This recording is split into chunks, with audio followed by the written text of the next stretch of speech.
Tara Peterson with Crenshaw Peterson joins us again this morning. Good morning. Good morning, Bob. How are you? I'm good. So listen, after somebody sees you, they've developed trust or estate documents and they've signed them. What happens after that? Yeah, so there's still one more step, and a lot of people forget this last step, but that's what we call funding. And funding is the idea of matching up our assets into that estate plan. So if we have a trust, that means changing beneficiaries, changing ownership of our bank accounts, making sure our life insurance beneficiaries are the trust, making sure our homes are redeeded into the trust in some fashion, making sure that everything matches up and lines up with the trust document that we've put in place and the beneficiaries that we've put in place. Because if we don't have anything in there, it's not going to work. So what happens if a client does not find their trust, or perhaps does joint accounts or beneficiary designations elsewhere? What happens then? So titling always trumps the estate plan, Bob. So what that means is that if you put onto the bank account a child and the trust says everything gets split 3 ways, but there's only one child on the bank account, that titling trumps the estate plan. So that is why it's so important to make sure that everything matches up.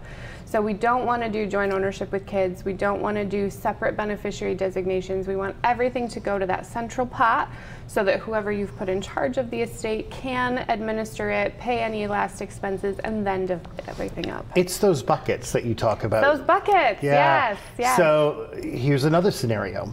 You can't find your trust. Yeah. You have no beneficiaries. Yeah. That's the worst one. So having done that trust is basically null and void. It's not going to do anything at that point because we don't have any beneficiaries on any of the assets.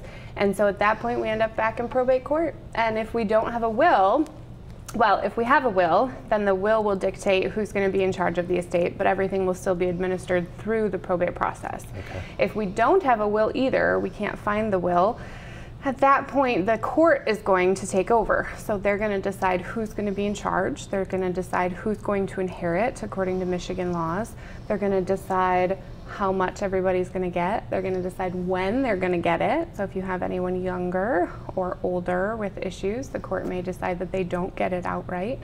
So the court becomes the end-all to be-all at that The end-all be-all. Well, that's why they need to see you before it gets to that point. So we're going to put your information on the screen. Crenshaw Peterson and Associates, 347-2100. Always good to see you, Tara. Good advice. Thank you.